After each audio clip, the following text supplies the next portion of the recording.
everyone. So in today's video we're going to talk about what books you should prefer as a law student. So it's our next Thursday now. Let's get started with the video. So in my first sem, when I just started going to my college, I didn't know about what books I should prefer or not. Library तो हर college में होती है, पर आपको books खरीदनी चाहिए कि नहीं चाहिए, और खरीदने चाहिए तो आपको कौन से ऑथर की बुक्स लेनी चाहिए। जब मैं फर्स्ट सेम में थी, ईयर में थी, मुझे इस चीज़ में बहुत दिक्कत होती थी कि मतलब एक तो ऑथर खूब सारे होते हैं बुक्स के, ठीक है, राइटर्स बहुत सारे हैं, आप किसी भी राइटर की बुक प्रेफर कर सकते हैं। आपके ऊपर है कि आपको किस ऑथर की या राइटर की बुक आपको समझ आ रही है। तो इतने राइटर और ऑथर होते हैं, वैसे आपको हर चीज़ में आपको सजेस्ट करा जाता है, आपके टीचर्स आपको बताते हैं, गाइड पूरा करते हैं आपको कि आपको कौन सी बुक्स लेनी चाहिए, किस ऑथर की लेनी चाहिए, पर क्या वो आपको समझ आ रही है? नहीं। तो जो बुक्स मैंने प्रेफर करी, और मुझे ऐसा लगता है कि ये बुक्स सबको इजीली समझ में आ सकती हैं, क्योंकि इतनी कुछ वो नहीं है, लैंग्वेज ईजी है, समझ पढ़ने बैठोगे समझ आएगा। तो मेरा जो फर्स्ट उसमें होता था, एक तो पहले मैं बता देती हूँ कि मेरे पास बुक्स कितनी है। ये सारी मेरे पास हैं बुक्स, उनके पीछे मैं बिल्कुल छुप सकती हूँ। तो ये बुक्स हैं जो मैंने अब तक खरीदी हैं लॉ स्कूल में रहते हुए। तो पहले मैंने जो सबसे पहले चीज़ ली थी, वो मैंने ली थी बेयर एक्ट्स। लॉ स्टूडेंट हो, बेयर एक्ट्स नहीं है तो फिर किस नाम के लॉ स्टूडेंट? बेयर एक्ट्स होनी चाहिए। तो पहले मेरे को फर्स्ट सेम में जो सब्जेक्ट था मेरा, अलग अलग कॉलेजेस में हो सकता है अलग अलग ऐसा कुछ हो, और मेरे पहले कॉन्ट्रैक्ट था। कॉन्ट्रैक्ट के भी दो पार्ट होते हैं, ठीक है, फर्स्ट एंड सेकंड। तो फर्स्ट हमारे फर्स्ट सेम में था, सेकंड हमारे सेकंड सेम में आया था। तो पहले मैंने ये बेयर एक्ट ली थी, द इंडियन कॉन्ट्रैक्ट वाली, और फर्स्ट सेम मैंने इसी से पढ़ा, बेयर एक्ट से। मुझे ऐसा लगा नहीं कुछ बेयर एक्ट नहीं लेनी चाहिए, तो मैंने बेयर एक्ट से पूरा सेम पढ़ा। फिर उसके बाद मुझे बेयर एक्ट समझ भी आ रही थी, ऐसा नहीं था मुझे समझ नहीं आ रही थी बेयर एक्ट, मुझे ईजी लग रही थी। जब सर पढ़ाते थे साथ साथ पढ़ने पे, सर पढ़ाते थे तो साथ में हम बेयर एक्ट ही लेके जाते थे, तो समझ आती थी, सर ढंग से पढ़ाते थे हमारे, इसलिए। और हम रेगुलर भी थे उस टाइम कॉलेज में, कि ऐसा कुछ एक्सप्लेनेशन नहीं होगा। बेयर एक्ट इज कि इस पूरे एक्ट को उन्होंने पूरा इसमें डाल दिया है, सेक्शन वाइज डाल दिया है, आपको इसमें पढ़ना। तो अब अगर अपन डायरेक्ट पढ़ना चाहें तो जैसे इसका कौन सा इसका ले लेते हैं, थर्ड ले लो, सेक्शन थर्ड ले लो, जो communication, acceptance and revocation of proposal बताता है। तो इसमें आपको सिर्फ सेक्शन दे रखा है, सेक्शन के अंदर क्या लिखा हुआ है वो दे रखा है। अब आपको कैसे समझ आएगा कि भाई रिवोकेशन क्या होता है, प्रपोजल क्या होता है, एक्सेप्टेंस क्या होता है? अगर आपको इन डेप्थ नॉलेज चाहिए टॉपिक्स की, तो आपको बुक्स प्रेफर करनी पड़ेगी। बुक्स के बिना आपकी ऐसा नहीं निकल सकता आपका, आप जैसे सोचें। तो पहले मैंने ये ली थी कॉन्ट्रैक्ट, फिर मेरे पास आर्बिट्रेशन और उसकी ली थी मैंने इसकी बुक खरीदी थी, पर थोड़ा लेट जाके खरीदी थी, क्योंकि मेरा एक्ट से समझ नहीं आ रहा था, तो ये ली थी मैंने। और मेरे पास है पार्टनरशिप एक्ट है, मेरे पास लीगल सर्विस अथॉरिटी एक्ट है, और सबसे इम्पोर्टेंट द कॉन्स्टिट्यूशन। तो इसका बेयर एक्ट तो होना ही चाहिए, सबके पास होना चाहिए। तो ये बस मैंने बेयर एक्ट इतने ही लिए हैं, बाकी बेयर एक्ट मैंने नहीं लिए, मैंने बाकी की बुक्स ली, क्योंकि कई की बुक्स ली, कई का अगर ऐसा है कि इम्पॉर्टेंट सब्जेक्ट नहीं है कि भाई गूगल से भी काम चल जाएगा, तो उनको छोड़ दिया कि गूगल से काम चला लेंगे। तो ये बेयर एक्ट है अब तक मेरे पास, फिफ्थ सेम तक मैंने यही खरीदी है, और ज़्यादा मैंने खरीदी नहीं। तो मैंने ADR की जो बुक है वो खरीदी थी, और ये है डॉक्टर SC त्रिपाठी की, मैंने ये बुक खरीदी थी। और इसमें क्या है ना, लैंग्वेज बहुत इजी है, आपको समझ आएगा, आप पढ़ने बैठोगे। कई बुक्स में आप क्या होता है, लैंग्वेज ही बहुत ऐसे वो लोग हाई क्लास छाड़ देते हैं, तो वो समझ ही नहीं आता कि भाई क्या पढ़े, कहाँ से पढ़े। तो ये बुक्स मुझे मतलब पढ़ने में इजी लगी कि भाई इजी है, पढ़ सकता है, आज बच्चा खुद भी पढ़ सकता है इस बुक को लेके। तो ये मैंने ADR की ली थी। और मेरे पास एक और वेयर ऐप है इंश्योरेंस का, बहुत मोटा वेयर ऐप है। तो मैंने एक इंश्योरेंस का वेयर ऐप भी खरीदा था। फिर उसके बाद मेरे पास है लीगल मेथड। मैं डिस्क्रिप्शन में नीचे आपको डिटेल्स दे दूंगी, जैसे मेरा कौन से सेम में क्या क्या सब्जेक्ट्स थे लीगल मेथड की, जो कि है डॉक्टर GP त्रिपाठी की। और इसके अंदर ADR जैसे आप नहीं लेना चाहें तो आप स्किप कर सकते हैं, क्योंकि इसी में ADR कवर है आपका। इस लीगल मेथड वाली बुक में ADR भी है आपका, और लीगल मेथड के कुछ टॉपिक्स भी हैं, तो ये ले सकते हैं आप। फिर उसके बाद जो दूसरी है वो मैंने कॉन्ट्रैक्ट सेकेंड की बुक ली थी। ये है वो कॉन्ट्रैक्ट सेकेंड की, ये मैंने डॉक्टर SK कपूर की ली थी। मैंने फर्स्ट की नहीं ली क्योंकि मेरा फर्स्ट वेयर ऐप से ही निकल गया, तो मैंने फर्स्ट छोड़ दिया। मतलब फर्स्ट की मैंने बुक नहीं ली। पार्ट की मैंने सेकेंड पार्ट की ली क्योंकि वो वेयर ऐप में समझ नहीं आ रहा था, तो मुझे लेना पड़ा। तो मैंने ये SK कपूर की कॉन्ट्रैक्ट सेकेंड लिया है। इसमें पार्टनरशिप एक्ट और सेल्स ऑफ गुड दोनों है, तो ऐसा सही है कि अलग अलग नहीं लेनी पड़े, पर फिर भी मैंने अलग अलग ले ली थी। सेल्स ऑफ गुड्स की अलग ली थी मैंने, पर वो मैंने अभी दे रखी है किसी को, तो मैं बताती हूँ आपको वो कौन सी उसकी थी। तो इसमें भी लैंग्वेज ईजी है, तो आप इसको भी प्रेफर कर सकते हैं। पता नहीं कैसे दिख रही है कि नहीं दिख रही, ये SK कपूर की है कॉन्ट्रैक्ट सेकेंड। फिर इसके बाद इंश्योरेंस लॉ था हमारे सेकेंड में या थर्ड में आया था, सेकेंड में भी था शायद हमारे, पता नहीं, मुझे याद नहीं है मेरे कौन से सेम में कौन से सब्जेक्ट्स थे, क्योंकि क्या है ना मैं भूल जाती हूँ। तो ये मैंने SR मयानी की ली थी, डॉक्टर SR मयानी। पता नहीं क्यों, पर मुझे ये राइटर, ऑथर या कुछ भी बोलो, मुझे बहुत पसंद है। इनकी बुक्स मुझे बहुत अच्छी लगती है। लाइक मेरे पास दोनों जो कॉन्स्टिट्यूशन की बुक्स है वो इन्हीं की है, मयानी की ली है मैंने डॉक्टर। वो बहुत मतलब मुझे इजी टू अंडरस्टैंड लगती है, और लाइक इसका जो फॉन्ट है वो भी मुझे अच्छा लगता है। मतलब एकदम बिल्कुल ऐसा छोटा फॉन्ट नहीं है, एकदम सही फॉन्ट है। और मतलब जिस तरीके से इस बुक को बनाया गया है, मतलब ऑर्गेनाइज करते हैं वो मुझे बहुत अच्छी लगती है। तो मैं ज़्यादातर देखती हूँ कि भाई इसी ऑथर की बुक्स मुझे मिल जाएं। तो इंश्योरेंस की मैंने ली थी SR मयानी की, मुझे सही लगती है। फिर उसके बाद मैंने ली थी हमारे मुस्लिम लॉ के लिए ये मॉडल लॉ, इकबाल अली खान की। मैंने प्रोफेसर इकबाल अली खान की एक बुक ली है मैंने। ये भी बहुत सही है, मतलब सही है।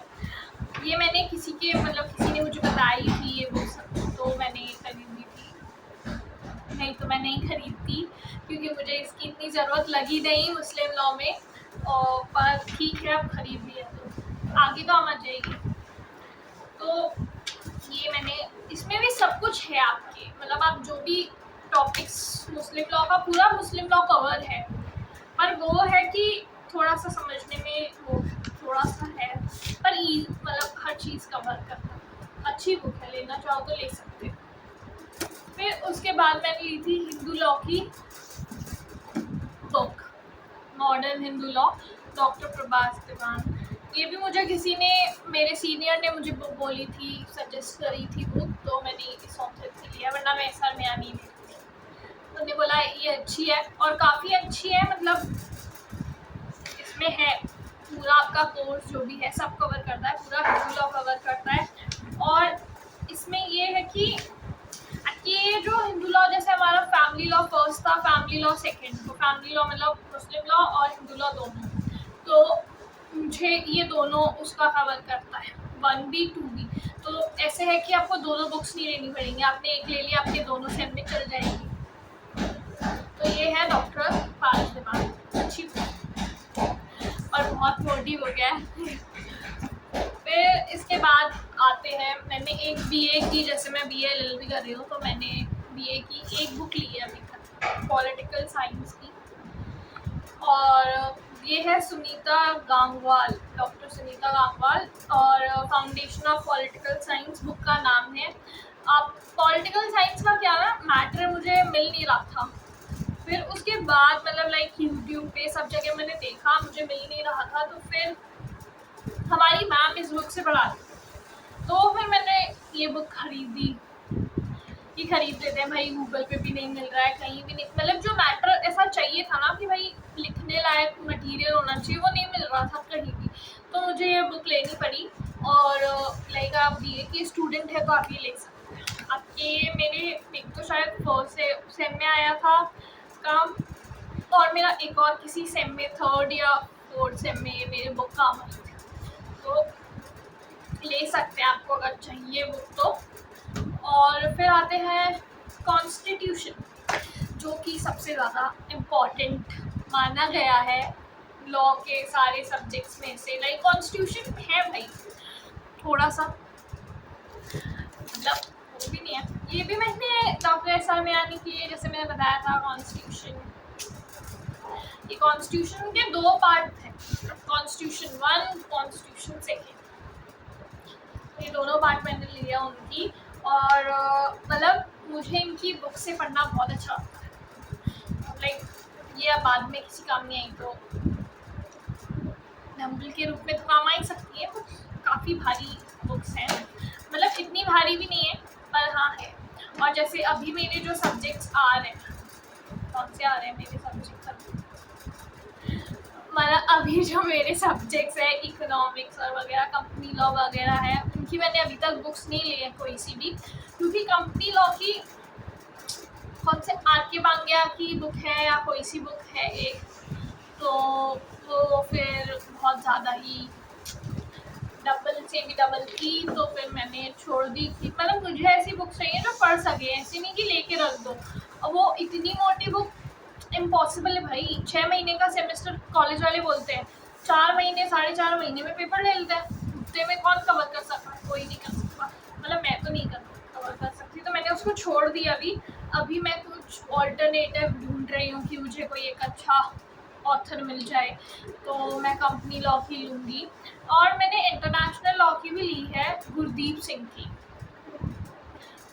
सिंह की मैंने इंटरनेशनल लॉ की बुक ली है, और बस मैंने अभी तक इंटरनेशनल की ली है मेरे 5th सेम में। अभी मेरे को कंपनी लॉ की लेनी है, और इंडियन लीगल हिस्ट्री की मैंने ली नहीं है, मैंने सोचा कि गूगल पे मिल जाएगा तो उससे कर लेंगे, और क्या बचता है। और बस यही है, ये बस चल रहा है अभी तो, कॉलेज वगैरह जो 5th सेम स्टार्ट हुआ है अभी तो हमारा, तो देख, तो ये सारी बुक्स हैं जो मैंने अब तक अपने 5th सेम में आने तक मैंने ये बुक्स खरीदी हैं। और जैसे कि प्रीवियस वीडियो में मैं थोड़ा सा टॉपिक से भटक गई थी, मुझे पता है, मैं इंट्रोडक्शन वीडियो शूट कर रही थी वो कि, पर वो आंसर राइटिंग में पहुंच गया। तो नेक्स्ट वीडियो में हम बात करेंगे कि आंसर कैसे फ्रेम कर सकते हैं, like as a easy way आप कैसे सीख सकते हो आंसर फ्रेम करना, या जो भी है। इस टॉपिक में नहीं भटकी, मैंने इसका टॉपिक इसलिए ऐसा रखा कि मैं टॉपिक से नहीं भटकूँ, मैं टॉपिक पे ही रहूँ। तो बुक्स हैं, आप लेना चाहें आप लें, लाइब्रेरी से प्रेफर करना चाहें आप कर सकते हैं, लाइब्रेरी से करेंगे तो सही है, ठीक है, पर अगर आपके पास खुद के पास एक बुक होगी तो वो ज़्यादा कन्वीनियंट लगता है कि आप कभी भी एग्ज़ाम्स में कभी भी पढ़ सकते हैं। क्योंकि क्या होता है लाइब्रेरीज़ में, आप हमारे ऐसा होता है कि हमको एग्ज़ाम टाइम पे बुक रिटर्न करनी होती है, सबमिट करनी होती है, तो हम एग्ज़ाम टाइम में इशू नहीं करा सकते, और अगर एग्ज़ाम टाइम में ही आप बुक इशू नहीं करा सकते तो फिर मतलब क्या रहा ना, मतलब ज़रूरत तो ज़्यादा बुक्स की एग्ज़ाम टाइम में पड़ती है। तो इस चक्कर में फिर मैंने जो भी मेन मुझे ऐसा लगा कि भाई इसकी होनी चाहिए, या जो मुझे ऐसा लगा कि मुझे नहीं समझ आ रहा है, तो मैंने उसकी बुक्स ले ली। प्रोडक्ट्स पे इन्वेस्ट करो, पर उन पे करो जो कि इम्पोर्टेंट है, लाइक आपके अभी के पर्सपेक्टिव से भी और आपके इन फ्यूचर पर्सपेक्टिव से भी इम्पोर्टेंट चीज़ है कि भाई ये सब्जेक्ट बहुत इम्पोर्टेंट है, आगे भी इम्पोर्टेंट है, अभी भी इम्पोर्टेंट है, आगे भी काम आएगा, तो आप तभी रैप लो, बुक लो तो लो। अगर आपको लगता है कि भाई मेरे कोई काम नहीं आना है आगे जाके, इन फ्यूचर ये बुक्स मेरे कुछ काम नहीं आएंगी, तो फिर रद्दी इकट्ठी करने का कोई मतलब नहीं है। पर मैं यही सजेस्ट करूँगी कि जो बुक्स मैंने ली हैं जिन जिन सब्जेक्ट्स की, उनकी बुक्स तो आपके पास होनी चाहिए। तो आप देख सकते हैं, मतलब ऑथर आप किसी के कहने पे मत लो कि आपको ये ऑथर किसी ने कह दिया कि भाई एस.के. कपूर की ले लो, आर.के. बांग्या की ले लो। मुझे कॉन्ट्रैक्ट में बोला था आर.के. बांग्या ले लो, पर मुझे आर.के. बांग्या पढ़ने पे नहीं समझ आई, तो मैंने छोड़ दी। अब लाइब्रेरी का आप इस तरीके से यूज़ कर सकते हो, वहाँ बहुत सारे ऑथर होते हैं, तो उनकी बुक्स देखो, आपको जिस ऑथर की समझ आए उस ऑथर की बुक बाय करो। या फिर आप कहीं शॉप में भी जाते हो तो भी आप थोड़ा सा पढ़ के अगर देखोगे तो आपको पता चल जाएगा कि भाई इसकी समझ आ रही है, इसकी नहीं आ रही है, ये लूँ ये नहीं लूँ। तो ऐसे बाकी बीए के सब्जेक्ट्स में बुक्स में इन्वेस्ट मत करो, कोई मतलब नहीं है, वो बीए का सब्जेक्ट आपके आगे काम भी नहीं आएगा। और बाकी है जो गूगल है, जो गूगल से काम चल जाता है, कई गूगल पे पीडीएफ्स प्रिंट आउट्स भी मिल जाते हैं, तो आप उससे भी काम चला सकते हैं। मतलब प्रिंट आउट्स नोट्स हैं गूगल पे अवेलेबल, तो आप उस पर भी काम चला सकते हैं, उससे भी आप देख के पढ़ सकते हैं अगर आपको सिर्फ एग्ज़ाम्स में पास होना है तो। और अगर आपको जैसे आगे भी कुछ करना है, लॉ ही आपका मेन वो है, तो आप बुक्स प्रेफर करें। मतलब बुक से जितना आप पढ़ेंगे ना उतनी नॉलेज बढ़ेगी। और मैं खुद इतना बुक से नहीं पढ़ती हूँ, मैं एग्ज़ाम टाइम में गूगल ही याद आता है, पर ठीक है भाई, अब जो है मतलब एज अ थर्सडे टॉक मैंने सीरीज ही इसलिए स्टार्ट करी थी कि कुछ भी बोल, मतलब जो भी है हफ्ते भर का, जो भी लॉ सीख रहे हैं, जो भी कर रहे हैं, वैसा बोल दो। It's like an buck video. तो जैसे ये बुक्स आप रेफर कर सकते हैं, बहुत सही बुक्स हैं ये, अगर आप लेना चाहें तो। मतलब मुझे पर्सनली ये बुक्स सब अच्छी लगती है, पर इनमें से ऐसी बुक्स हैं जो मैंने आधी ही पढ़ी हैं, आधी छोड़ दी क्योंकि एग्ज़ाम्स आ गए। तो फिर तो लास्ट मोमेंट पे आप बुक्स नहीं पढ़ सकते, लास्ट मोमेंट में आपको चाहिए गूगल, आपको नोट्स चाहिए, आपको चैट जीपीटी चाहिए। और मैं भी ज़्यादातर जैसे मुझे कुछ टॉपिक का कुछ चाहिए तो मैं चैट जीपीटी यूज़ करती हूँ। शॉर्टकट है भाई, सबको शॉर्टकट चाहिए, किसको शॉर्टकट नहीं पसंद है।